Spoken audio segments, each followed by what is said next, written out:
Oke anak-anak, Assalamualaikum warahmatullahi wabarakatuh. Hari ini Kamis 6 Agustus 2020 kita bertemu lagi pada mata pelajaran komunikasi bisnis ya. Ini pertemuan ketiga anak-anak, mudah-mudahan anak-anak di rumah semuanya sehat semua dan bisa mengikuti materi ini sampai selesai dengan baik. Dan apabila nanti ada tugas, bisa melaksanakan tugas itu, mengerjakan dengan penuh rasa tanggung jawab. Oke anak-anak, untuk pertemuan ketiga, nah ini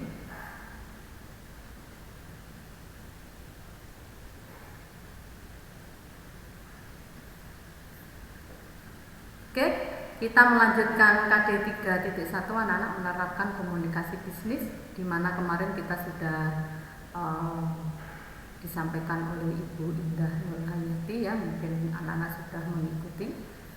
Oke, untuk menerapkan komunikasi bisnis ini nanti kita pertemuan ketiga kali ini kita nanti akan membahas tentang etika berkomunikasi, di mana etika berkomunikasi itu sangat penting sekali anak-anak untuk dunia kerja ya, untuk setiap hari kita berkomunikasi dengan orang lain, di mana di situ kita nanti bisa berkomunikasi lewat telepon, mungkin dengan secara langsung.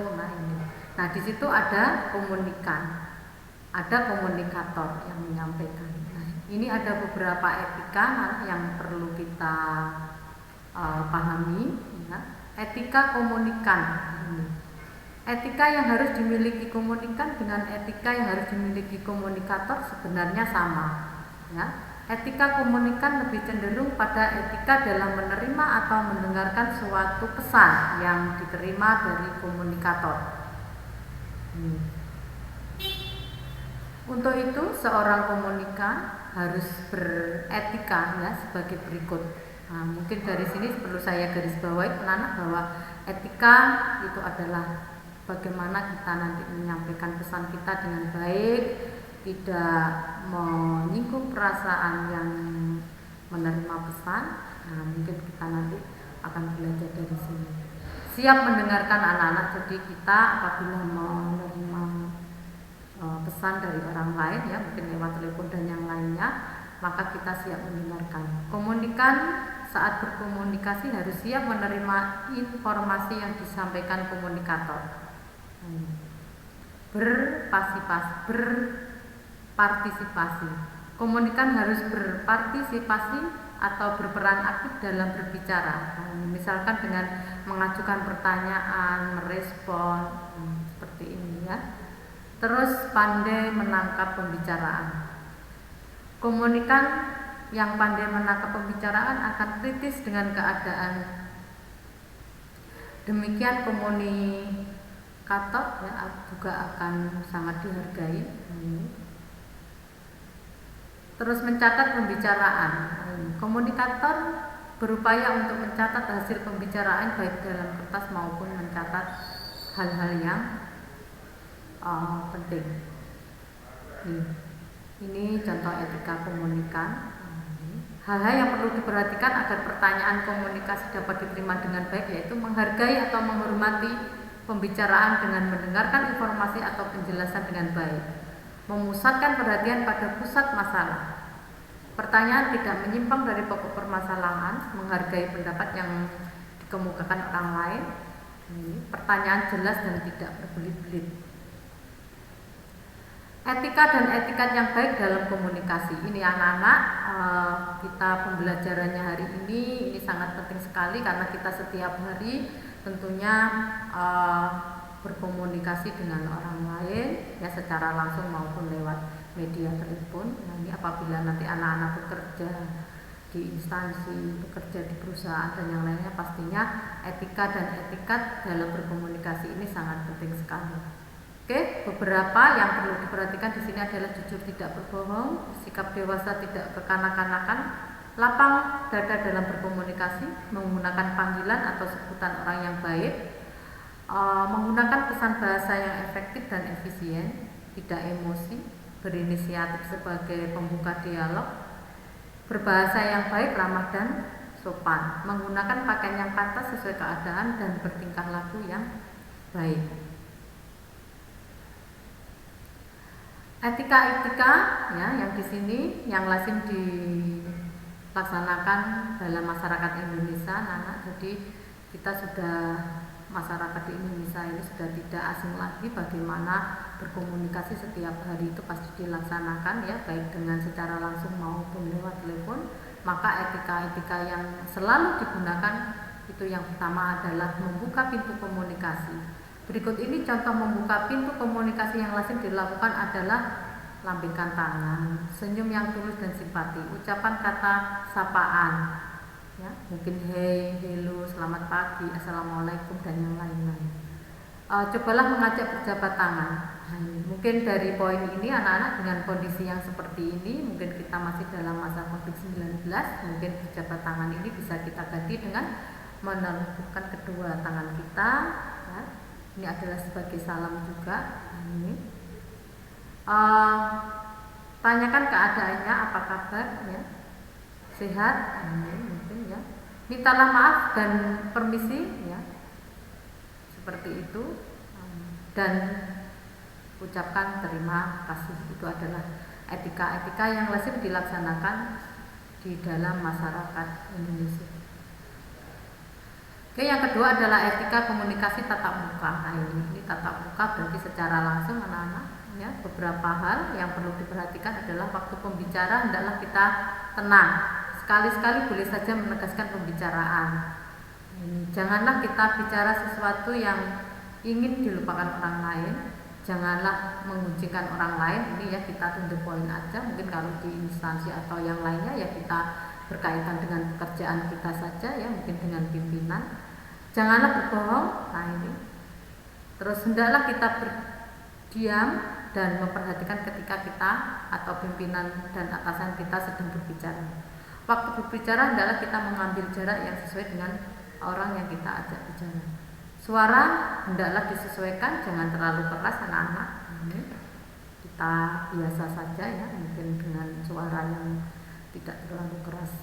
Kalau hendak batuk, bersin atau menguap, hendaklah mulut ditutup. Ya, mungkin itu etika yang harus kita perhatikan ya. Kalau pembicaraan selesai, ini hendaklah mengucapkan terima kasih. Yang ketiga adalah etika menyambut tamu anak-anak. Mungkin ini nanti pada instansi ataupun mungkin perusahaan industri pastinya kita akan kedatangan tamu ya. Untuk itu ada beberapa etika yang harus kita perhatikan. Di sini ada beberapa, yaitu menjemput tamunya di bandara, mungkin ya ini di luar kota ya, mungkin menyediakan akomodasi, berjabat tangan dan saling memeluk, mungkin ya ini saling ini ya, ini tanda bahwa kita menghormati. Tetapi yang sudah saya sampaikan tadi bahwa dalam kondisi konflik seperti ini, masih COVID-19 ini, maka berjabat tangan bisa kita ganti dengan menempatkan kedua tangan kita di depan dada ya. Mengadakan jamuan penghormatan, nah ini mungkin ya. Terus mengkomunikasikan dan mengompromikan jadwal pertemuan ataupun mungkin pembicaraan yang lebih penting ya. Itu adalah etika menyambut tamu. Yang keempat adalah etika berkomunikasi dengan media telepon. Ini yang perlu saya tekankan anak-anak. Ini mungkin setiap hari kita tidak terlepas dari adanya komunikasi ya lewat telepon, apalagi dalam kondisi seperti ini anak-anak kita harus bisa berkomunikasi lewat telepon dengan baik. Untuk itu kita harus mengingat etika-etika yang baik dalam berkomunikasi. Etika bertelepon ialah tata cara atau aturan yang baik mengenai cara menelpon. Etika bertelepon yang harus diperhatikan secara umum itu ada beberapa, diantaranya adalah mengangkat dengan segera bila telepon berdering ya, jangan biarkan bertelepon berdering 2 atau 3 kali, segera diangkat. Memperkenalkan diri terlebih dahulu bila menerima atau menghubungi seseorang melalui telepon. Menggunakan bahasa yang formal anak-anak, baik, sopan dan tepat. Menyapa penelpon dengan sebutan ibu atau bapak. Berbicara dengan jelas, ramah dan menyenangkan. Bertanya dengan bijaksana, mencatat pesan atau pembicaraan. Dan yang terakhir mengucapkan terima kasih dan salam pada bagian akhir pembicaraan. Itu adalah beberapa etika berkomunikasi dengan media telepon. Berkomunikasi menggunakan telepon anak-anak, mungkin ini adalah alat yang mungkin harus kita sediakan, yang adalah pesawat telepon, kalender meja, jam dinding, alat tulis seperti pensil, ballpoint, lembar pesan telepon, daftar nomor telepon, dan buku daftar telepon. Oke, mungkin ini anak-anak nanti apabila kita sudah praktek ya di UDI, atau mungkin nanti kita langsung kalau sudah lulus bekerja di instansi maupun di dunia usaha, dunia industri. Oke, persiapan telepon anak-anak, siapkan nomor telepon, siapkan peralatan menulis, catat hal pokok yang disampaikan kepada pihak yang dituju. Nah, ini pelaksanaan menelpon ada memutar atau menekan nomor telepon. Bila ada kesalahan telepon, misalkan salah sambung, segera minta maaf ya, jangan detail langsung, tidak boleh langsung dimatikan, tetapi kita segera meminta maaf. Contohnya, minta maaf ya, ini salah sambung. Bila telah tersambung, telepon harus memberikan salam dan menyebutkan identitas diri, mengemukakan maksud dan tujuan menelpon secara jelas, singkat dan dipahami, mencatat hal yang penting, mengakhiri pembicaraan dengan ucapan terima kasih dan salam, meletakkan gagang telepon dengan pelan. Ya. Ketika menerima telepon atau menelepon seseorang, petugas telepon harus dapat menyampaikan informasi secara singkat, mencatat tanggal waktu, nama lengkap telepon, nama perusahaan, nomor telepon, isi pesan untuk pimpinan, tanda tangan penerima telepon. Memindahkan segera lembar pesan telepon, ya, meletakkan pesan telepon di atas meja orang yang dituju atau di atas meja pimpinan agar mudah terlihat. Meletakkan pesan telepon pada tempatnya kembali. Nah, ini untuk memudahkan ya anak-anak. Oke, langkah-langkah menerima telepon, menyiapkan kertas dan alat tulis ya, pensil, pulpen mungkin. Jangan membiarkan telepon masuk ke dering lebih dari 3 kali. Bicara dengan nada suara yang enak, bicara harus terdengar menyenangkan. Ya. Simak semua pembicaraan, hindari penggunaan kata apa atau nah. Apabila ada pesan, catatlah dengan teliti. Apabila pihak penelpon ingin segera berbicara dengan pimpinan, segera operator telepon meminta waktu sebentar untuk konfirmasi dengan pimpinan. Akhiri percakapan telepon dengan mengucapkan terima kasih dan salam penutup. Biarkan penelepon ya yang di sana dulu, penelpon dulu yang meletakkan gagang telepon terlebih dahulu, setelah itu letakkan gagang telepon kita. Nah, itu mungkin langkah-langkah penerima telepon. Jadi kalau kita menerima telepon dari pihak ini. Oke, mungkin anak-anak itu yang bisa saya sampaikan pada pertemuan kali ini ya, pertemuan ketiga. Kita simpulkan bahwa etika komunikasi itu sangat penting sekali, terutama etika berkomunikasi dalam atau lewat telepon ya. Untuk itu anak-anak ada beberapa tugas yang harus dikerjakan. Ini tugas pertemuan ketiga ya, yaitu anak-anak nanti mempraktekkan. Di sini prakteknya adalah anak-anak bagaimana mempraktekkan etika SMS kepada guru atau pimpinan ya. Langkahnya ada salam, sebut nama, jabatan Anda, keperluan, ucapan terima kasih, dan gunakan tata bahasa Indonesia yang baik. Silakan nanti anak-anak mengerjakan tugas ini dengan baik dan rasa tanggung jawab ya. Nanti apabila ada beberapa hal yang belum jelas dan mungkin anak-anak masih bingung, maka silakan anak-anak nanti bertanya ya. Ini nanti akan saya sampaikan di Google Class. Oke anak-anak, saya akhiri mungkin pertemuan kali ini. Nanti kita akan